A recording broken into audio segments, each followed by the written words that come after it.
Hello, I'm Tracy Meller, partner at RSHP Architects and former member of the RIBA Awards Group. Welcome to Building Stories Talks, where we look at RIBA award-winning buildings and invite the architects to share the stories behind their buildings and their experiences. We can all learn from seeing the innovation, careful thought and hard work that goes into these projects, whatever their scale or ambition. And today, our special guests are Seth Stein and Abdulezer from Seth Stein Architects, and they'll be followed by Iain King from Monteith, who will be telling us the stories behind two beautiful homes, Creek House, Cornwall, and almost as far away as you can get within the UK, High Sunderland in the Scottish borders. During the presentations, please send in your questions at any time for our Q&A later. So starting with Creek House, which won a 2022 RIBA National Award. It's located on the Cornish coast, a timber frame house close to the water's edge. I was lucky enough to visit it last summer, and I didn't want to leave. The way the building relates to the garden and the creek is wonderful, and the sensitive material selection and exquisite detailing is simply stunning. So let's hand over to Seth Stein and Abdulezer to tell us all about it. Thank you, Tracy.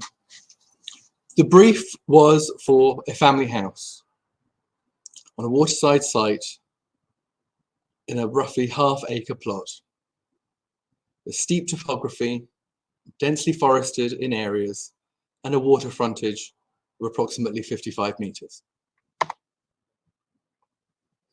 The site was located on a small peninsula with a single spine access road, with plots of varying size from half an acre to a full acre, each with its own waterside frontage. Suburban in scale and density, these were not rural sites. However, they incorporated steep topography and dramatic landscape features.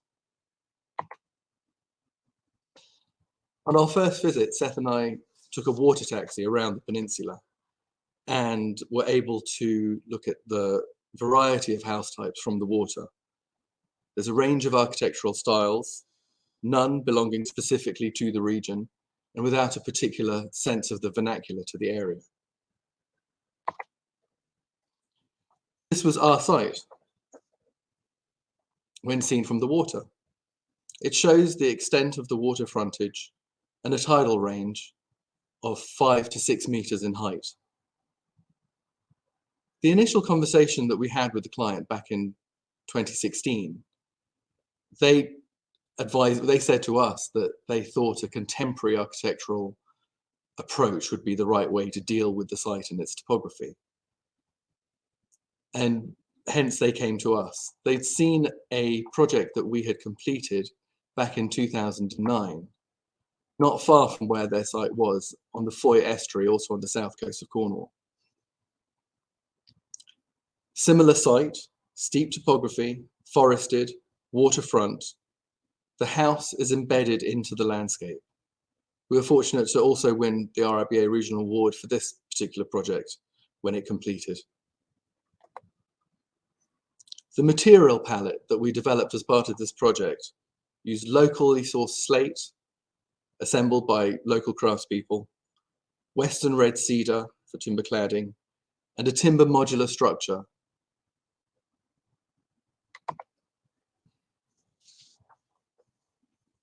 The house is embedded into the landscape, and the weight of the building is similar to Creek House, with the heaviness of stone locking the building into the landscape, and the lighter timber and glass elements producing the architecture, sitting lightly above it. The approach to the building as well was quite important to us. In this case, you approach from the upper level, and the building gives nothing away. This is all you see from the rear approach, with the full extent of the building only visible when you're within your own private space. Our next steps were to go back to our site and get familiar with it. And here you can see a yellow trace drawing that takes on the cross-sectional information. But also you can see that the perimeter of the site of the existing house is a bit ramshackled. It certainly doesn't respond to its wonderful views beyond the site. And we thought that this was something that really needed to be tackled. This is a site in South Africa where we were setting out the key views. The key view is something that rewards you for your long journey, which you've probably just gone through. And here you can see it's just mocked up and then incorporated into the final scheme.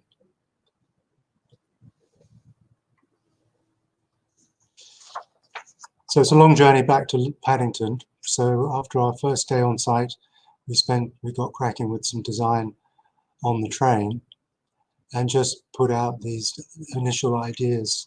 The idea, for example, of the view witnessed from a glass box, elevated above the landscape, sloping sharply at 45-degree angle to the coast, and that the base of the building would be the local stone, and that would then give way to a systems detailing approach to the structure.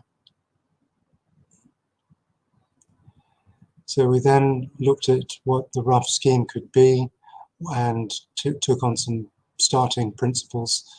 For example, removing the vehicle movements on the site and just locating them to the top left corner you can see in order to free up the rest of the site as landscaping. That the main living space, as you can see in the center of the plan, is a double height volume, and then from that adjacent is the frame of the dormitory wing. It was at this point that the client paid us a flying visit and said that we should crack on, and it was just very satisfying to have a scrappy piece of yellow trace and bursting with all this information, and that it could be picked up by the client and given the go-ahead. This slide shows the landscape scheme as it developed through the project, and this is as built. The routes around the building became almost as important as the architecture of the house itself. The ability to arrive at the site and move seamlessly from the upper parking level straight down to the water, if desired, and back up. The sequence of spaces around the perimeter of the building give an opportunity to pause and contemplate the landscape that you're in. There's a cushion of forest to the north end of the site, which is to the left of the screen, which really established for us the extent of the development that we could make with mature trees in this position. We worked with an excellent arboricultural team and landscape team right from the outset of the project to establish the extent of development possible on the site and to really set parameters for how the building would sit within the forested landscape and also be visible from sensitive waterfront locations. The approach to the site was quite important to us, that you approach from the upper level at the rear of the property, past an orchard garden, as we called it, where there were existing fruit trees on the sites that we wanted to maintain, with the boundary to the top being established with the creation of new Cornish hedging along that edge. So really to establish a new curtilage for the building and kind of give a real sense of privacy and sense of place to the house. This drawing was developed really in conversation with the client and with the planners. We had a great relationship with the planner throughout the process, and I think that's probably because we brought in the arboricultural and landscape team so early on in order to establish the parameters that we could work with. And quite early on, what we established was the importance of the elevation of the ceiling of the double height space when seen from the water. And how we didn't want that to be a painted plasterboard surface that would, stick out quite a lot when seen. So we looked to make that a timber surface, softening its appearance from the water. Also, one of the things that the parish council and also the planners were quite concerned with was the sense of glare from the double height space that they were concerned about. And we developed a glazing specification that reduced the reflection and added transparency to the building. And so when you had materials that were both outside and inside, like the timber, like the stone, it really sought to dematerialize the building on the site. And that's it completed. This is how that view translated. The interior view of the same space shows how you are really in the view. This is showing it at high tide, and how the tides affect the outlook of the building was quite important to the way we position things. So within this double height space, you're always referring to the water level outside. Where the building hits the ground, it was important to us to create as porous an envelope as possible, with that building opening out to terraces all the way around its perimeter, so that you were really truly living both inside and outside. So the living room space is where the family comes together to hang out and basically enjoy their time on holiday or whatever. And it's from this point that you can then retreat into the dormitory wing. So this is the double volume space looking up towards a home office on the top right. And some of the surfaces just left plain to accept the shimmering light that you get coming off the water, or the dappled light that you get coming through the trees. So you're very aware of them. Brief moments of great beauty, and then it transitions into something else that catches the eye. But there's a wonderful quality of light here. So then we're looking at how the building fits together internally. The structural frame is expressed throughout the building, and there's a great deal of precision in the joinery elements that are brought up to the structural fabric, so that you can see the sketch on the right is looking at the freestanding chimney wall in the local slate, and then the juxtaposition of the joinery to it. This is a very important point, and it refers back to the image of the house in South Africa, where you're delivered after a lengthy journey to a point of vantage where the house, the essence of the house is presented to you. So here we are at the entrance level, which is above the main living level, and looking out towards the seascape beyond. There are cross routes around the perimeter of the site, and this is at the ground level, looking at the termination of the stone retaining wall, then ending as a parapet wall on the left. And then the upper level is the bedroom level, which is getting progressively more lightweight and systems building, as opposed to the building as seen at the base level where it's growing out of the landscape. Taking a typical bedroom, it has three types of enclosure system. There's the fixed panel of glazing, and then the sliding panel, and then the timber louvers are providing ventilation around to at all times of the day. So that is applied as a principle and then mapped out on the elevation without any aesthetic consideration. It's just a projection of the internal plan.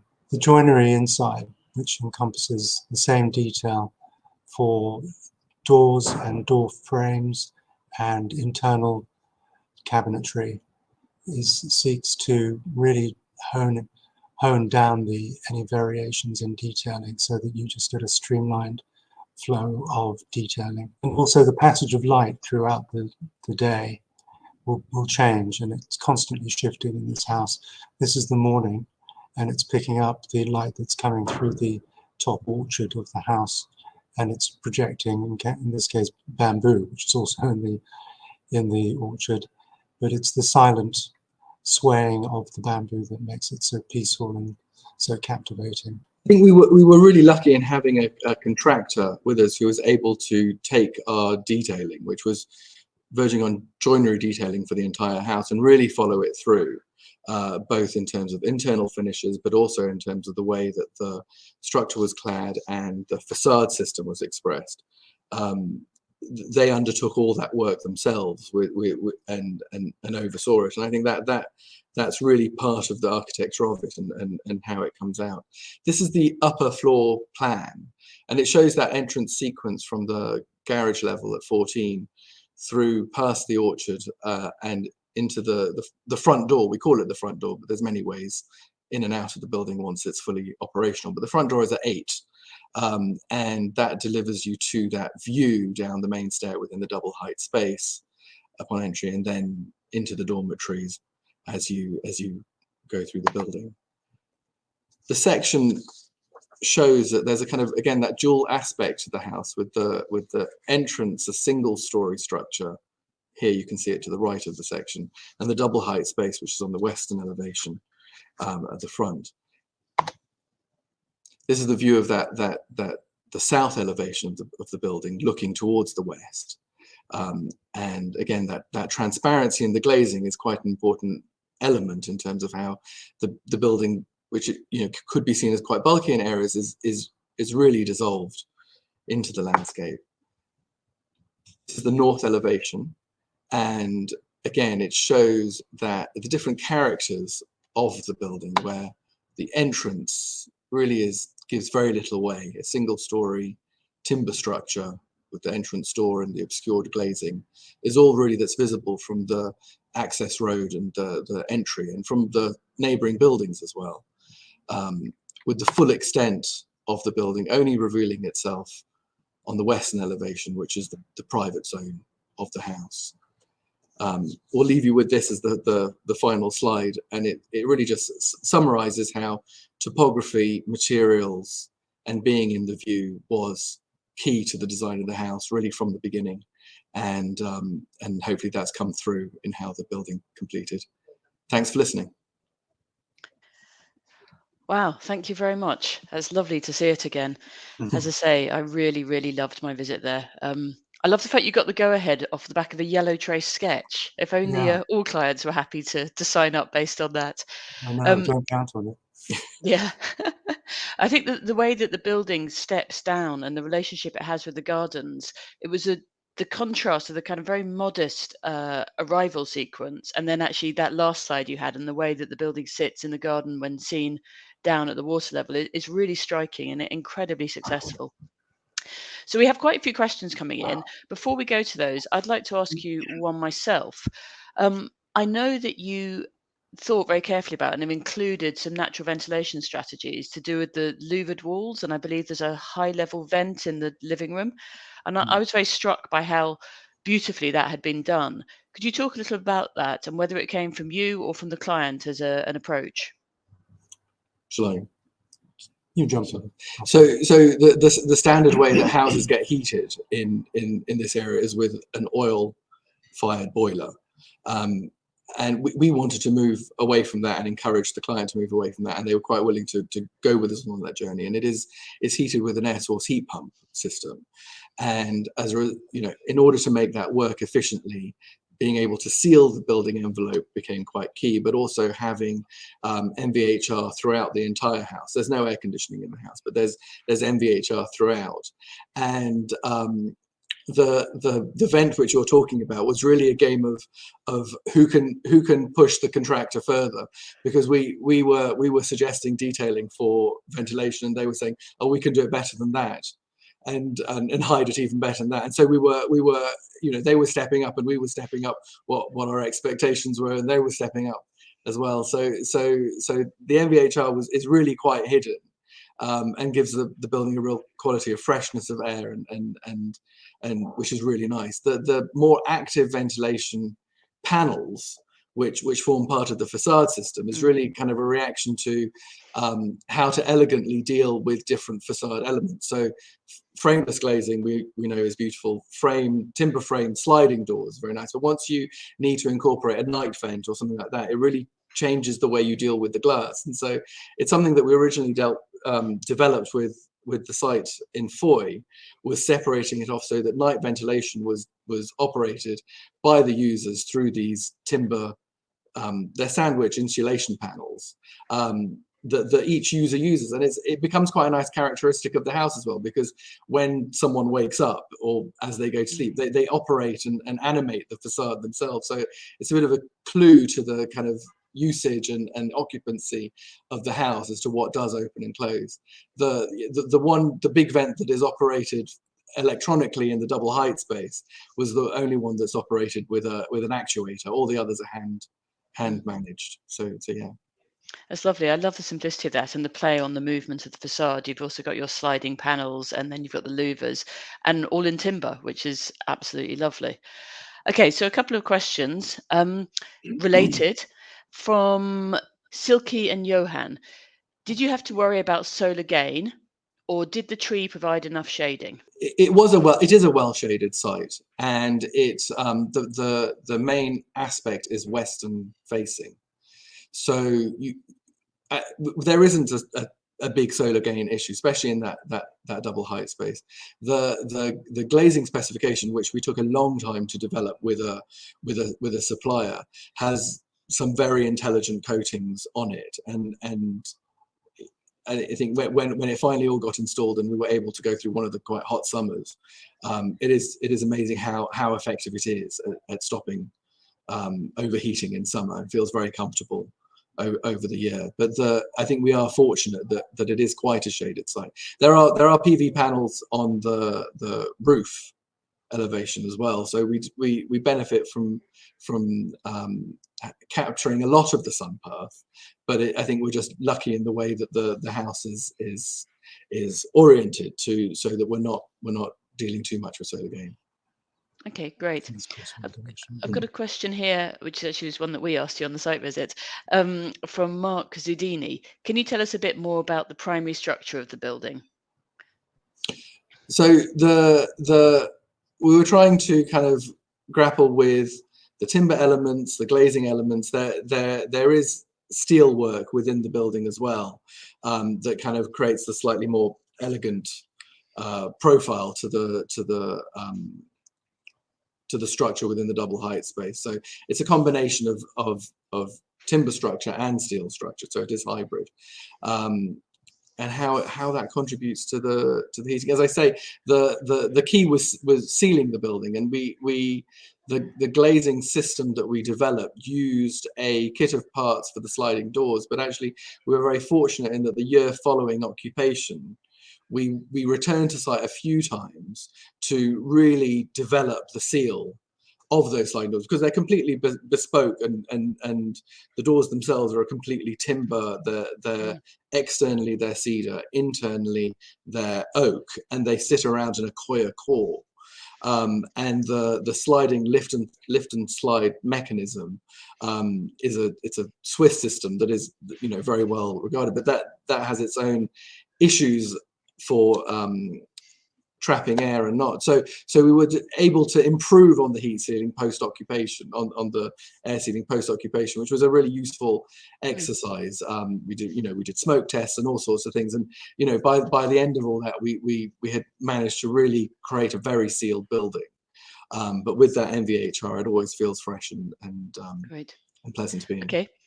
One more here from Sarah. I mean, I think you did touch on this. You said you worked for the landscape team and arboriculturalists. Could you talk a little bit more about who the landscape architect was and how they were involved in the design development?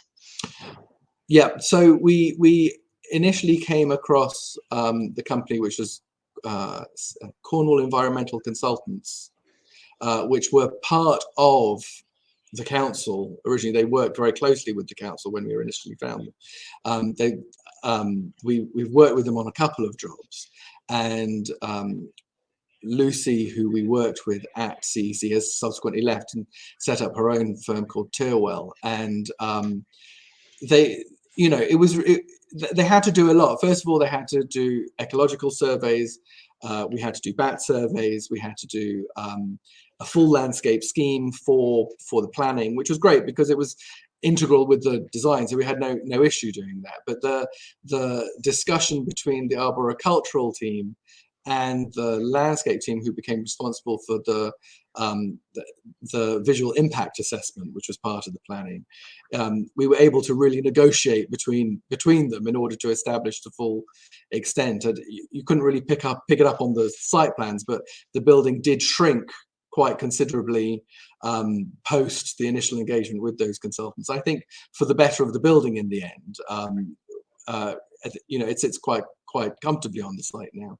I don't think we miss any of that extended development that we initially looked at. But so no, they were absolutely integral. And by the time we got to planning, we kind of had all the discussions and arguments between ourselves, and we felt perfectly justified in what we were proposing at that point. Fantastic. Well, that's brilliant. Thank you, Seth and Andrew. We'll be inviting you back in a bit for some more chat, but now we're going to go to Iain and to High Sunderland House, which was originally designed by the architect Peter Wormsley in 1957 for the internationally renowned textile designers Bernat and Margaret Klein, who lived in it for over 50 years. A small fire in 2017 caused extensive structural damage, which led to Glasgow-based architects leader Monteith being commissioned by the new owners to oversee the building's renovation. So let's welcome Iain King from Loader Monteith Architects to tell us about High Sunderland. It's over to you, Iain. Thank you, Tracy. I would just like to say that I've got quite a lot of slides, so it'll be quite an illustrative presentation. First off, High Sunderland was the first commission of a series of domestic projects by Peter Wormsley, which are recognised now as some of the most important modernist houses in Britain. And High Sunderland is characteristic of much of his work that followed afterwards. It's a single-storey, flat-roofed, modular timber frame building. It was planned on an 8-foot grid with large expanses of glazings characterised by external courtyards with views down the Ettrick Valley. And it's arranged across 2 wings, an open plan arrangement to the principal living spaces and adjacent master suite, and a further accommodation wing to the rear of the house, and the kitchen becomes the heart of the home and is the fulcrum between the 2 volumes. He deploys lots of spatial devices such as chimneys and fitted furniture to break down that volume of open plan living, but it was very contemporary of its time in the 50s. And for the Kleins, their home became the backdrop of their professional and private lives. The house was host to many fashion shows and events where couture houses such as Dior, Chanel, Yves Saint Laurent were in attendance, editors of Vogue and so forth. A fire occurred within the section of the chimney that passes through the roof. It was a low burning fire, and it resulted in extensive material loss of the roof and an opening up above the chimney. But on top of that, the consequential damage of extinguishing the fire with water damage and extensive smoke damage within the principal living space of the house. And here are 2 sections which show that arrangement and where the hole in the roof associated with fire occurred within that centre of space, and a roof plan here that illustrates how minor the actual material loss was in terms of the context of the roof plan. But here are some photos of what we looked at when we first arrived on site. You can see that the extent of the panels that have been taken down, the consequent fire. There was a water tank directly above the chimney breast here that fell through in the course of the fire.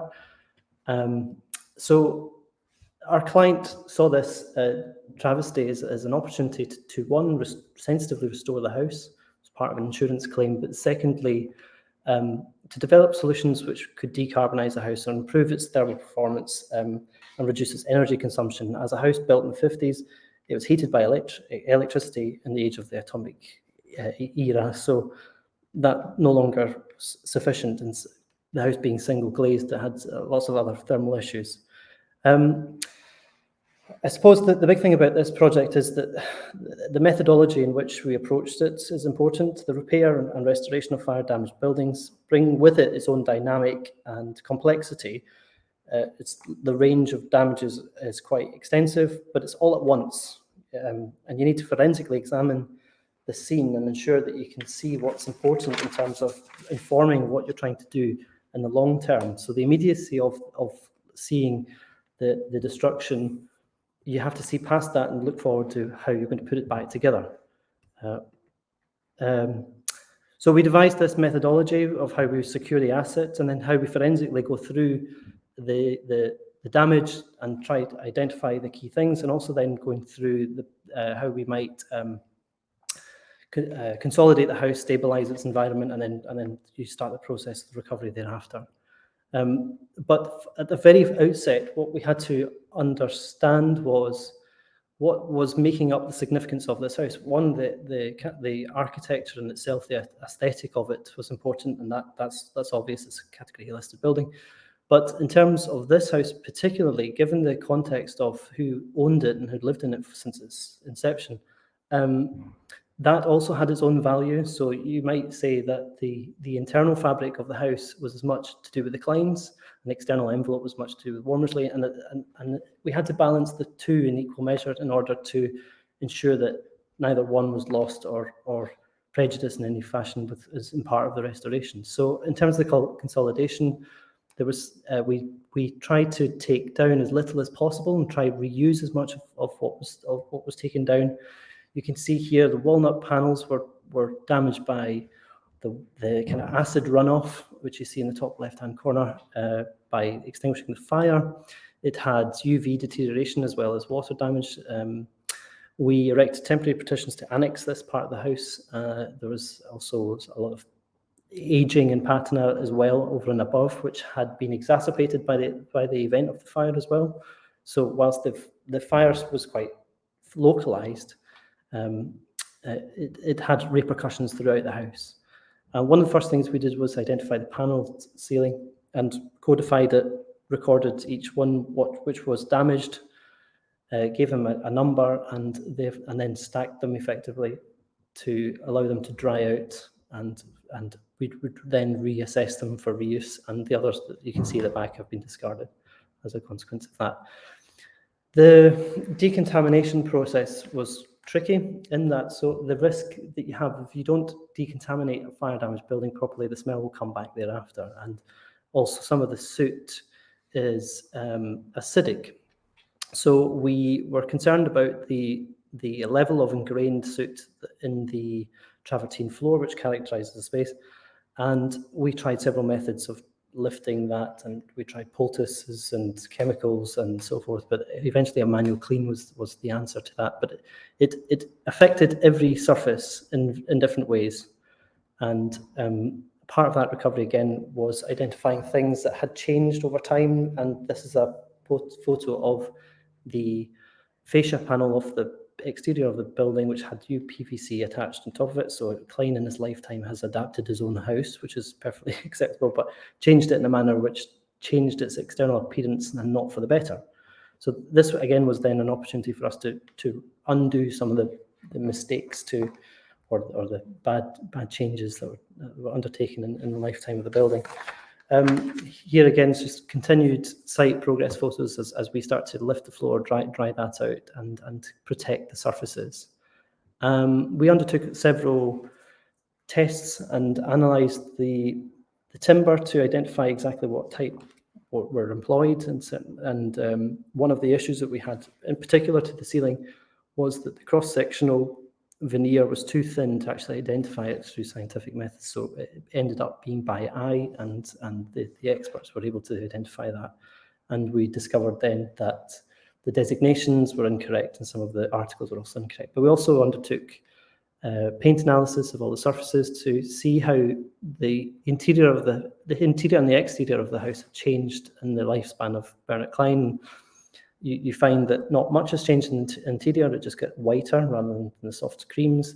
And the panels historically only had ever one finish put on them. So that in some respects, that was a benefit to us in that we knew what was there originally, and we could reinstate that pretty straightforward. We also found within a Swiss periodical the original construction details, which also gave us a unique insight into Peter Wormersley's design intent. And a few other things came up in the process which were a bit more and difficult to decipher.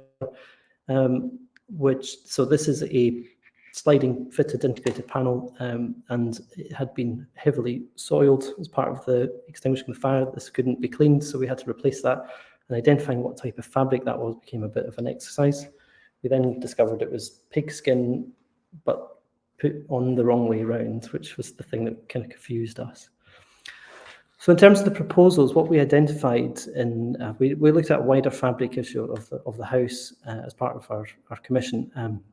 We identified that the flat roofs have been a problem since the beginning of the house, which isn't a surprise, but it had been replaced 3 times. So this was the 4th iteration, and the issue is with each iteration, nothing substantial was changed, so the issues repeated and came back. So we saw this as an opportunity to rectify some of the issues, and this is the extent of our working area, which was limited to the area related to the fire.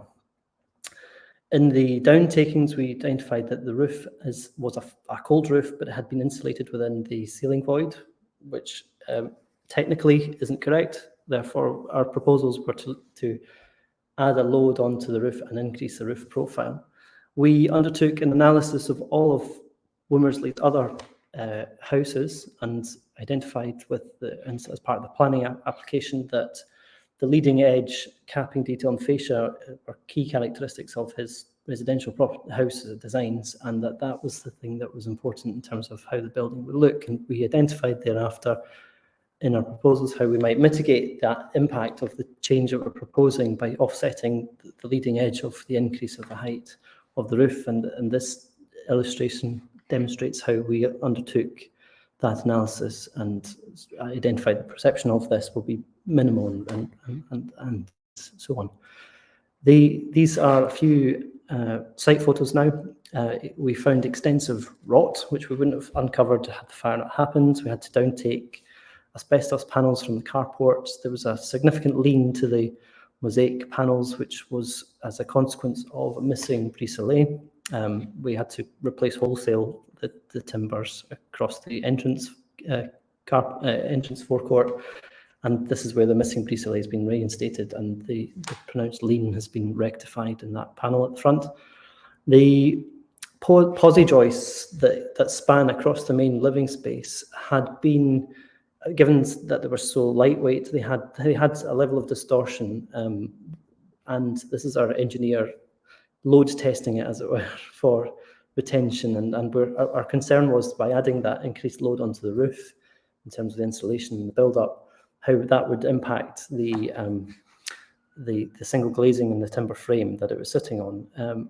Now, what we were able to do was keep the structure as it was, and where it was damaged, turn it on its end so that the bottom string course could then take the top and the bottom would switch position. But it got worse before it got better. You open up the building to the elements, and this as it then ruins the interior environment. So all your timber finishes are susceptible to drying out and getting wet as well. And we did have to reinforce the roof by introducing steel, but we're able to do so without any fundamental change to the external envelope.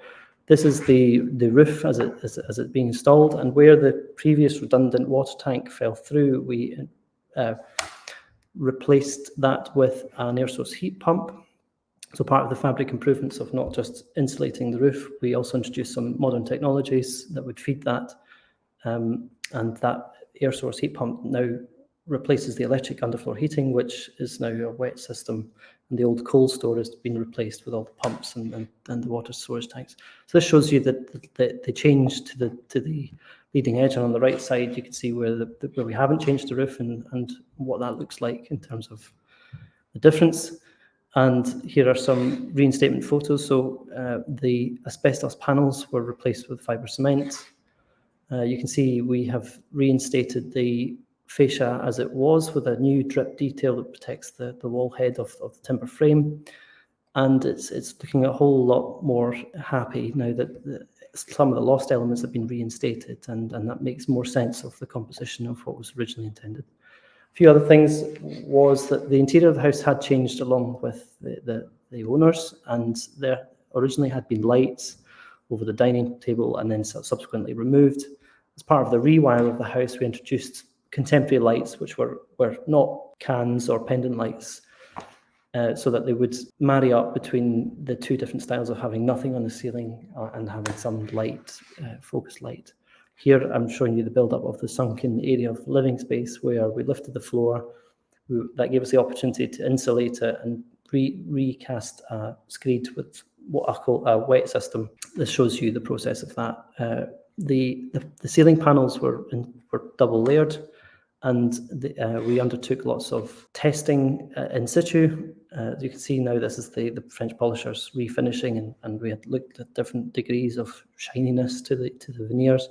You see that the panels were very pale until they were coloured, and all that was done by eye by the French polishers on site. And here's more shots of progress and the refinishing of the surfaces. And here are the completion photos. So I'll come through this pretty quickly, but it shows you that mosaic aerial shot shows the character of the house within its setting and the roof profile.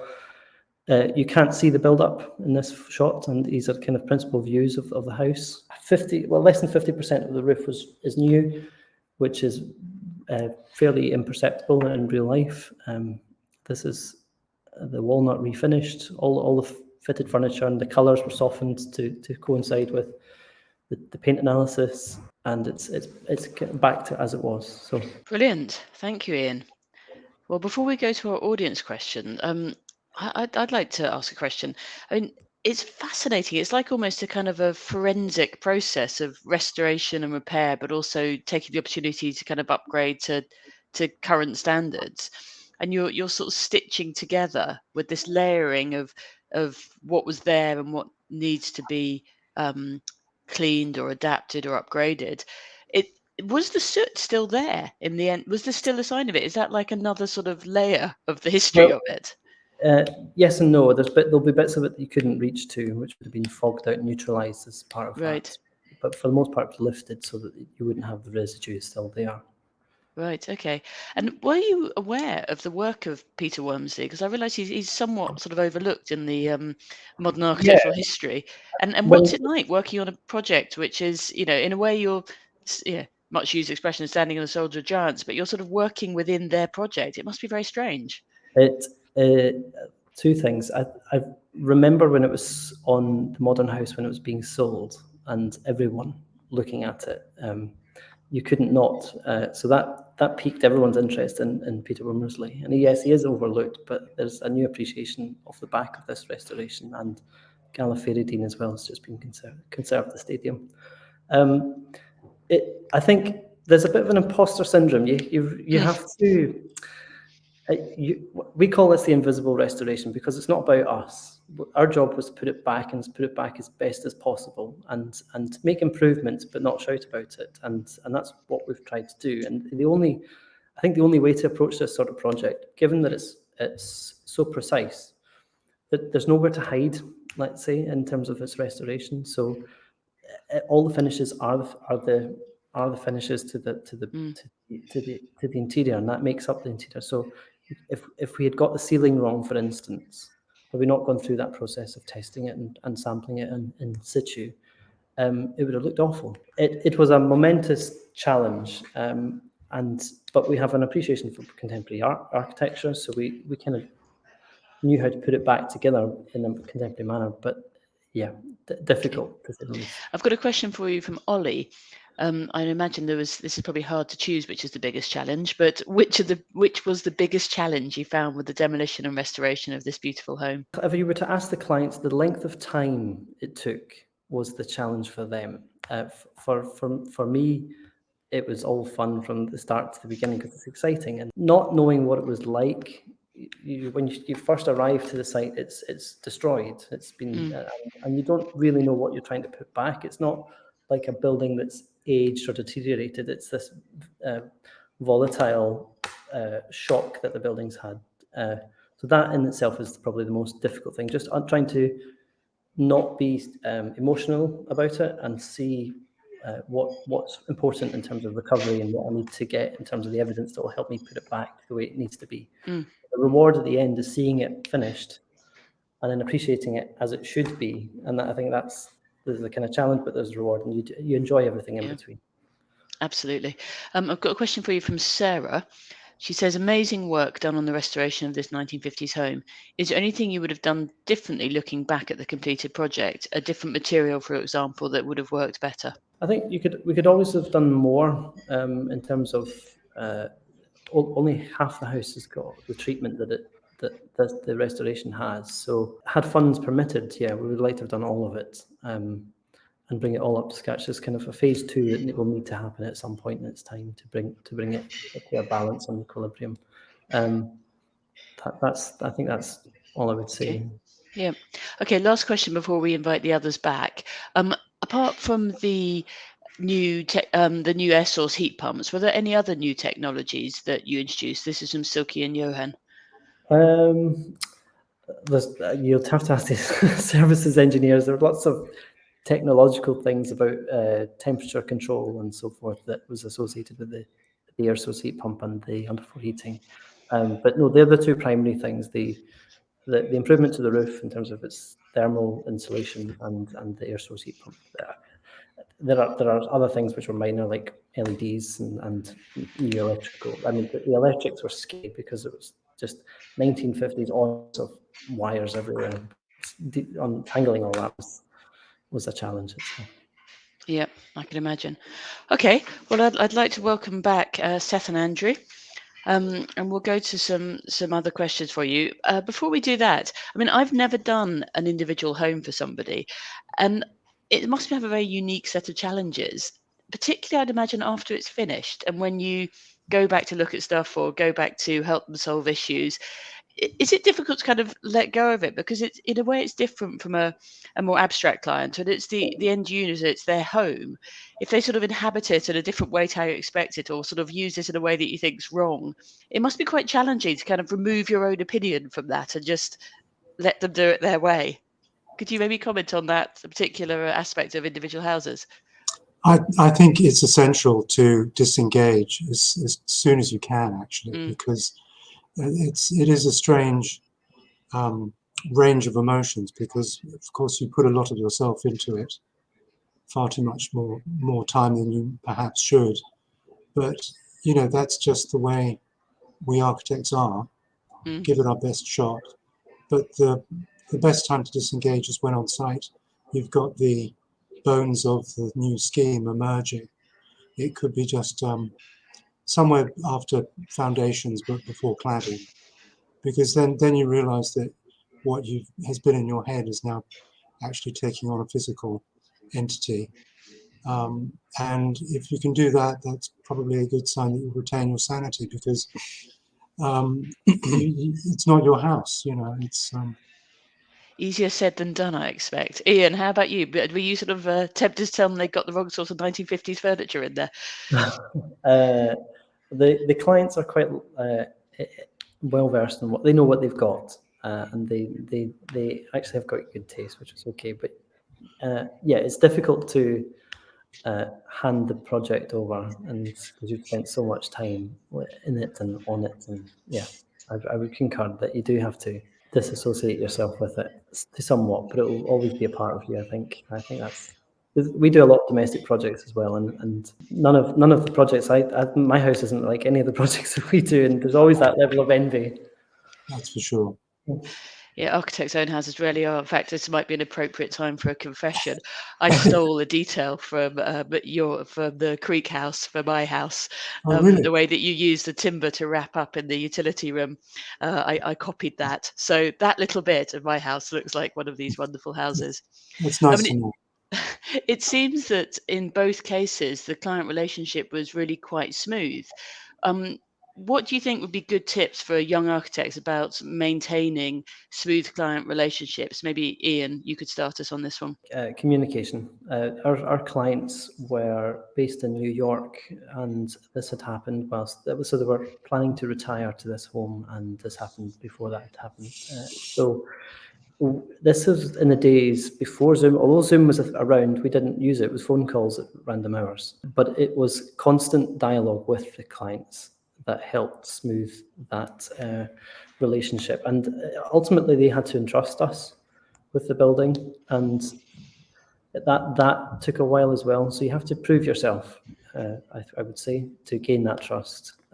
But communication is always the key to good client relationships. If things go quiet, then uncertainty starts to breed within everyone's thoughts. Are they working on it? What are they thinking? So constant contact is the key. Great. And Andrew and Seth, do you have anything to add? Write it down. I think understanding where the project fits into the client's own life story as well, whether it's, it's after they've had kids and kids have moved away and this becomes a retirement space, or in our case, it was a young family. So very much looking at spaces that are going to grow with them and change with them, and they're kind of looking to some kind of future way of using the house. So offering that flexibility as part of it, and kind of being sensitive to that and how that might change through the course of the project as well, I think is quite important, because it is a responsibility to take on a home, but it's a really enjoyable place to work as a designer as well, because you know that what you do is going to create a more enjoyable environment for them. Absolutely. Actually, that reminds me of a question that came up during your presentation, Andrew, about this idea of a house growing with a family and adapting over time. And it was something we touched on when we were on the visit. Did you consider, obviously you've got a very vertical site, and it's on 2 levels. Did you consider how, as the owners age, perhaps the ability to adapt that to allow access to all areas? It was a question asked right at the beginning. I have to check who from.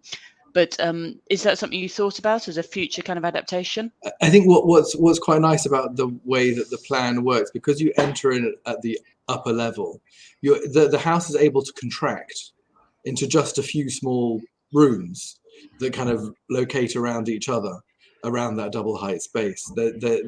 So when lots of people are there, the whole family, or guests and visitors, it can expand into that, but actually you're able to operate the house and get access to but everything from that entrance level, without too much of a worry. Obviously, when you have this kind of these level changes across the site, there's a limit to what you can do in terms of creating single story living, but it is much of a kind of practical way of occupying a house that could be just one person over a summer, or 12, 13, 14 people over a summer. You kind of have to think in those terms as well, how you contract the site, the house, into just 1 or 2 rooms and it still function properly.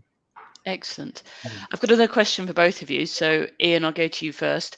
What's your favorite tool that you carry with you for every meeting, site visit, etc.? A torch. You can never underestimate the need for a torch. Great. And Andrew and Seth, each of you, which is your preferred tool? It's got to be a pencil. Your pencil. Yeah. That's what I thought you'd say. Yeah, a pencil. Fantastic. Now, obviously, you guys have had the great opportunity to kind of design or restore dream houses for other people. Do you have your own dream houses? What would be your sort of the house that you really admire, or is a source of inspiration for you, or a particular architect, if you like, even if it's not a specific house? I'll start with Andrew and Seth. Well, I have to say it'd be Ian's house in the recent past, having read the book. That's a brilliant answer. Iain, please don't say their house. I wasn't, sorry. What about yourself? I've kind of fallen in love with this era. So before we wrap up, what are you both working on now? Iain, what are you working on now? We are working on the Jenners building in Edinburgh, which again caught fire of recently. We're providing conservation input for David Chipperfield on that. Okay, that must be very interesting. And Seth and Andrew? We're finishing off a house in Lagos. Fantastic.